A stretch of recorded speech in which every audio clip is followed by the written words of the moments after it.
அனைவருக்கும் வணக்கம். சரிங்களா, எப்படி படிச்சுட்ருக்கீங்க? ஓகே.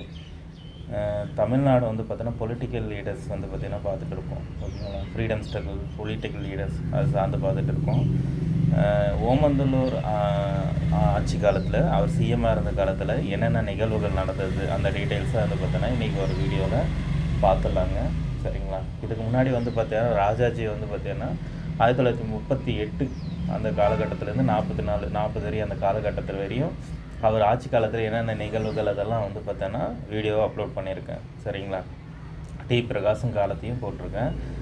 பார்க்காதவங்க அந்த வீடியோ போய் பாருங்கள். சரிங்களா, ஓமந்தூர் ஆட்சி காலத்தில் என்ன நடந்தது இது ஃபுல் அண்ட் ஃபுல்லும் வந்து பார்த்தோன்னா வெங்கடேசன் புக்கு பேஸ் பண்ணி தான் இருக்கும். ஓகேங்களா, ஸ்கூல் புக்கில் இருக்காதுங்க, அவுட் சோர்ஸ் தான், டீட்டெயில்ஸாக இருக்கும், குரூப் 1 லெவலில் இருக்கும். சரிங்களா, பார்த்துலாமா? ஓகே. ஓமந்தூர் ஆட்சி 1947 1949 வரையும். இதனுடைய முக்கியமான மையக்கருத்து என்னங்க? அவர் என்ன சொல்கிறாருன்னா, மனிதனை பணத்தால் வந்து மதிப்பிடுபவர்கள் அற்பவர்கள், வெற்றியால் வந்து மதிப்பிடுவர்களே சிறியோர் அப்படின்வாங்க. ஓகேங்களா, வெற்றியால் மதிப்பிடுவர் சிறியோர், மகத்தான முயற்சிகளும் தோல்விகளும் மனிதனை மதிப்பிடும் அளவுக்குள் வந்து பார்த்தோன்னா வாராவுடைய ஓமந்தூர் ஆட்சி காலத்தை வந்து சொல்லியிருக்கார். மகத்தான முயற்சிகளும் தோல்விகளும் மனிதனை மதிப்பிடும் ஒரு அளவுகளாக வந்து பார்த்தீங்கன்னா வாரா சொல்லியிருக்காரு. கீ பாயிண்ட்டாக கேட்கலாம். சரிங்களா, அவர் முதலமைச்சராக இருந்தார் 1900. இந்திய விடுதலை பெற்ற போது சென்னையுடைய முதலமைச்சர் யாருங்க? சிஎம் வந்து பார்த்தீங்கன்னா ஓமந்தூர் தாங்க. எப்போ பிறந்தார்? 1895. ஓமந்தூர் திண்டிவனம் அருகில் இருக்குது. ஓகேங்களா, குடும்பம்னு பார்த்தோன்னா ரெட்டியார் குடும்பம்.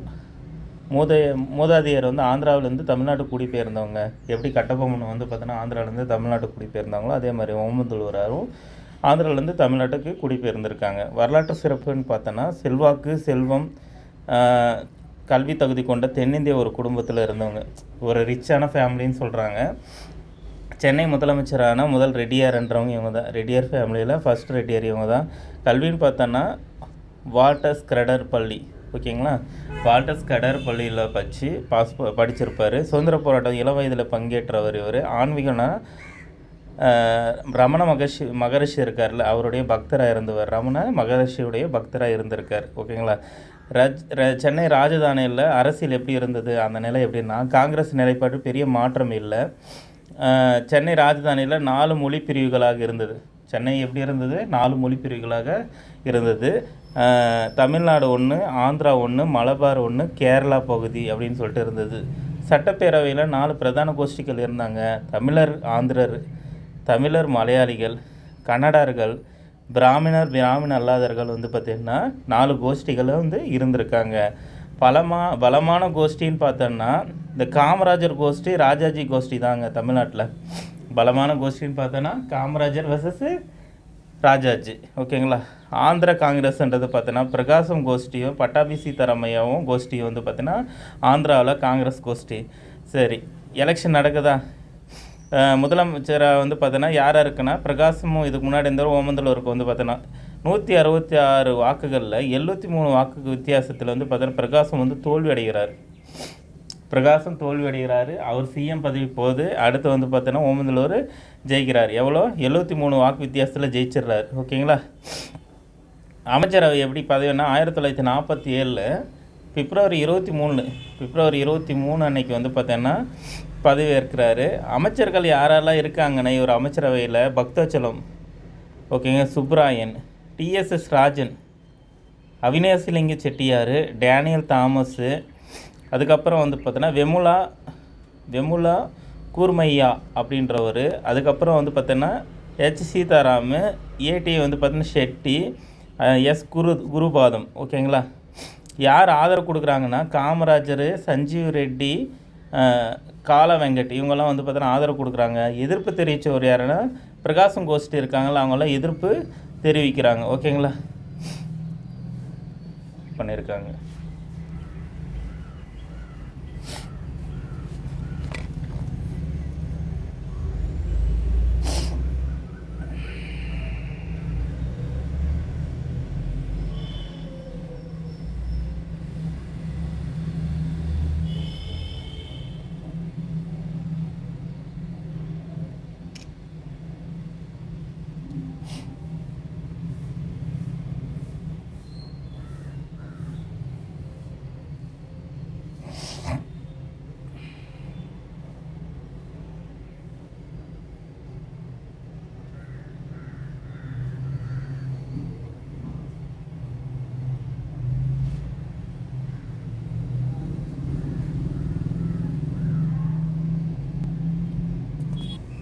பெரியாருடைய சுயமரியாதை இயக்கம், முத்துலட்சுமி ரெட்டியார் வந்து பார்த்தீங்கன்னா அம்மையாருடையது, இவங்கெல்லாம் வந்து பார்த்தீங்கன்னா தேவதாசி ராஜதாசி அந்த முறைகள் வந்து ஒழிக்கிறதுக்கு முக்கிய காரணமாக இருந்தவங்க. சரிங்களா? ஓகே. இப்போது இதனுடைய முன்னோடிகள்னு பார்த்தோன்னா இதில் கொடுத்துருக்காங்க முத்துலட்சுமி ரெட்டியார் அம்மையார் அவங்க. ஏன்னா அவங்க வந்து பார்த்தீங்கன்னா மேலவை உறுப்பினராக இருந்த காலம் அது. ஓகேங்களா? அவங்க வந்து பார்த்தீங்கன்னா மேலவை எம்எல்சியில் இருந்திருப்பாங்க. அடுத்து வந்து பெரியார் வந்து பார்த்தோன்னா சுயமரியாதை இயக்கம், அதுவும் வந்து பார்த்தோன்னா தேவதாசி ஒழிப்புக்கு ஒரு முக்கிய காரணமாக மைல்ஸ்டோனாக பார்க்குறாங்க. தமிழ் கலாச்சாரத்தின் மீது களங்கங்கள் நீங்கியது அப்படின்றது எந்த சட்டம் அப்படின்னா தேவதாசி ஒழிப்பு சட்டம் தான் வந்து பார்த்தீங்கன்னா தமிழ் கலாச்சாரத்தின் மீது களங்கங்கள் நீக்கப்பட்டது வந்து பார்த்தீங்கன்னா எந்த சட்டம் சொல்கிறாங்க? தேவதாசி ஒழிப்பு முறை சட்டம்ன்றது 1947 சொல்கிறாங்க. 1947 துயர் துடைப்பு நடவடிக்கைகள்னு பார்க்கும்போது பஞ்ச நிலைன்றது பார்த்தீங்கன்னா நாட்டு பிரிவினை வந்து பார்த்தீங்கன்னா விளைவு, உணவு பற்றாக்குறைனா அரிசி தட்டுப்பாடுன்னு சொல்கிறாங்க. இது ரெண்டுமே துயர் துடைப்பு நடவடிக்கையாக பார்க்குறாங்க. பஞ்சம் இருக்குல்ல, பஞ்ச நிலை, உணவு பற்றாக்குறை நிலை வந்து பார்த்தீங்கன்னா அதுக்கு காரணம் அரிசி தட்டுப்பாடு, அரிசி இல்லை, நாட்டு பிரிவினையினுடைய விளைவு தான் பஞ்சத்துக்கு வந்து காரணமாகவும் இருந்தது. துயர் துடைப்பு நடவடிக்கைகள் மேற்கொள்ளப்பட்டது. என்ன நடவடிக்கைன்னாங்கன்னா, இப்போ நெல் கொள்முதல் இருக்குல்ல, அந்த நெல் கொள்முதல் வந்து நிறுத்தம், அதுக்கப்புறம் வந்து பார்த்தீங்கன்னா நீங்கள் அதெல்லாம் வந்து பார்த்தீங்கன்னா ஹோல்ட் பண்ணுறாங்க, ஸ்டோர் பண்ணுறாங்க, நியாய விலை கடைகள் ஏற்படுத்தப்பட்டது, ஏரி குளங்கள் சீரமைக்கப்படுகிறது, ஜமீன்தாரிக்கு ஒழிப்பு.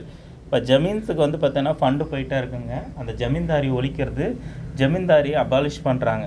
ஜமீன்தாரி ஒழிக்கப்பட்டது 1948 தமிழ்நாடு வந்து பார்த்தோன்னா சட்டம் இயற்றுறது ஜமீன்தாரி ஒழிக்கிறதுக்காக. ஓகேங்களா? இந்தியாவில்னு பார்த்தோன்னா பல்வேறு மாநிலங்களில் 1950 51 காலகட்டத்தில் தான் வந்து ஜமீன்தாரி ஒழிக்கிறதுக்கு கொண்டு வந்திருக்காங்க. ஜமீன்தாரி ஒழிக்கிறதுக்கு கொண்டு வந்திருக்காங்க. ரொம்ப ரொம்ப இம்பார்ட்டன்ட்டு ஜமீன்தாரி ஒழிக்கிறது. ஓகேங்களா? முதலில் இந்த ஜமீன்தாரி ஒழிக்கிறது வந்து பார்த்தோன்னா முதல் இயற்றிய மாநிலம் வந்து உத்தரப்பிரதேசம். கொஷின் கேட்டாங்கன்னா போடுங்க. ஆனால் தமிழ்நாட்டில் 48 வந்து ஜமீன்தாரி வந்து பார்த்தீங்கன்னா ஒழிக்கணும் அப்படின்னு சொல்லியிருப்பாங்க. ஓகேங்களா? முதல் இயற்றிய வந்து பார்த்தீங்கன்னா மாநிலம் வந்து உத்தரப்பிரதேசம். ஓகேங்களா? ஆனால் தமிழ்நாட்டில் ஜமீன்தாரி ஒழிப்பு வந்து 1948 வந்தது. இது 1950 தான் யூபியில் வந்து பார்த்தீங்கன்னா முறையாக சட்டமுறை, அதாவது சட்டம் கொண்டு வந்தது. ஓகேங்களா?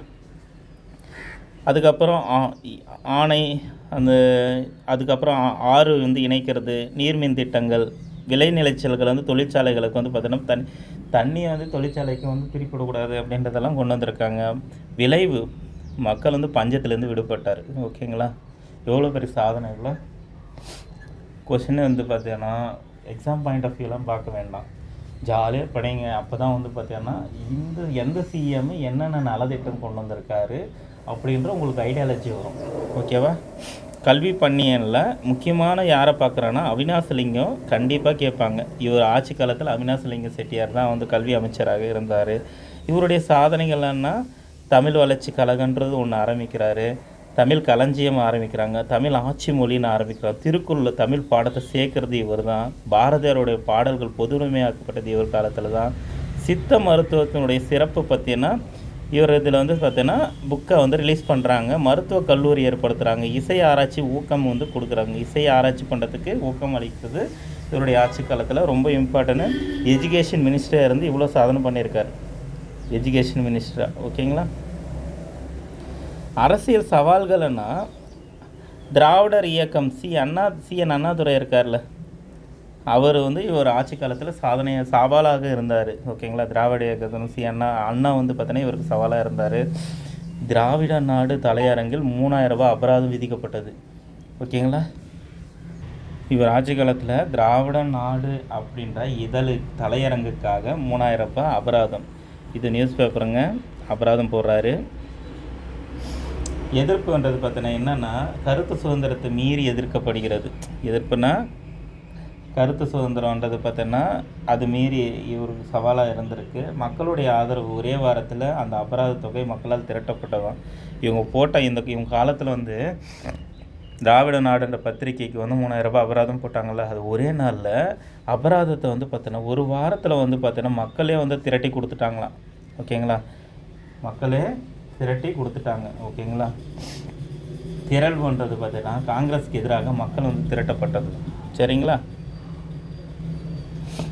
அடுத்து வந்து மொழி போராட்டம் 1948 இந்தி கட்டாயம் பாடம் பண்ணுறது 1948 ஜூன் 20 ஜூலையில் 18 வந்து எதிர்ப்பு நடக்குது. யாரெல்லாம் எதிர்க்கு? கண்டிப்பாக பெரியார் இருப்பார், அண்ணா இருப்பாங்க, திருவிக்கா இருக்கார், பாரதிதாசன் இருக்காங்க. சரிங்களா. மறியல் நடக்குது. ஆகஸ்ட் 2 95 பேர் கைது பண்ணுறாங்க. ஓகேங்களா. மொழி போராட்டம் இந்தி கட்டாய பாடம் சொல்லிட்டு திருப்பி அறிவிக்கிறாங்க. அப்போது வந்து 95 பேர் வந்து கைது செய்யப்படுகிறாங்க. 95 பேர் கைது செய்யப்படுறாங்க. கல்வி அமைச்சரை வந்து ராஜினாமா செஞ்சிட்டார். யார்? அவினாசிலிங்க செட்டியார் இருக்கார்ல, அவரை ராஜினாமா பண்ணிட்டார். போராட்டம் கைவிடப்பட்டது. அப்போது ரோமந்துலருடைய தோல்வி என்னென்னா இருக்குது அப்படின்னா 48 காங்கிரஸ் கட்சி தேர்தல் நடக்குது. வெற்றி பெற்றாலும் ஊழல் தடுப்பு நடவடிக்கை காரணமாக எதிர்ப்பு. ஓகேங்களா. வெற்றி பெற்றாலும் என்ன பண்ணுறாங்கன்னா 1948 காங்கிரஸ் கட்சி உட்கட்சி தேர்தல் நடக்குது. ஊழல் தடுப்பு நடவடிக்கையில் எதிர்ப்பு எழுகிறது. காமராஜர் கருத்து வேறுபாடு ஏற்பட்டது. காமராஜருடன் கருத்து வேறுபாடு ஏற்படுது.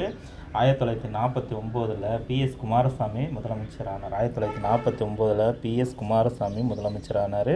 காமராஜரோட கருத்து வேறுபாடு காரணமாக. ஓகேவா. ஓமந்தூர் ராமசாமி வந்து பார்த்தீங்கன்னா ஓமந்தூரார் வந்து பார்த்திங்கன்னா பார்த்தாச்சு. ஓகேம்மா. டீட்டெயில்ஸாக பார்த்துருக்குமா. அவருடைய ஆட்சி காலத்தில் யாரெல்லாம் அமைச்சர்கள் இருந்தாங்க, எவ்வளோ சீட்டு ஜெயிச்சுட்டு வந்தாருன்ற முதல் கொண்டு வந்து பார்த்தீங்கன்னா நம்ம டீட்டெயில்ஸாக பார்த்தாச்சு. ஓகேங்களா. ஓகே. 1947 1949 காலகட்டம் வரை இவங்க இருந்தார். ஓகேங்களா. அடுத்து ஒரு நல்ல தலைவரோட நம்ம வந்து பார்க்கலாம். இவருடைய மதிப்பீடுன்றது பார்க்கலாம், எப்படி மதிப்பிடுறாங்க அந்த டீட்டெயில்ஸ் மட்டும் பார்த்துடலாம். நேர்மை, நாணயம், நிர்வாகம் அடையாளன்றாங்க. ஒரு காந்தியவாதின்றாங்க. எளிமையினுடைய முன்மாதிரின்னு சொல்கிறாங்க. காந்தியவாதின்றது இவரை குறிப்பிடுறாங்க. சரிங்களா. சமூக சட்ட சீர்திருத்தங்களுடைய வரலாற்று வந்து பார்த்தோன்னா இவருடைய வரலாற்று சாதனையாக பார்க்கப்படுகிறது. தமிழ்நாடு சட்டமன்ற வளாகம் இருக்குல்ல, அவங்க அது அந்த சட்டமன்ற வளாகத்தில் ஓமந்தூர் பேர் தான் இருக்குது. ஓகேவா. இப்போ கூட தமிழ்நாடு சட்டமன்ற வளாகத்துக்கு ஓபி வந்து பார்த்தோன்னா ராமசாமி ரெட்டியார், ஓமந்தூர் ராமசாமி ரெட்டியார் பேர் தான் வச்சுருக்காங்க. தேசிய கொடி ஏற்றிய முதலமைச்சர் இவர்.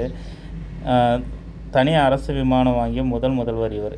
தனி அரசு விமானம் வாங்கின, கவர்மெண்ட்டுக்கு விமானம் வாங்கின ஃபஸ்ட்டு யாருன்னா இவர் தான். ஓகேங்களா.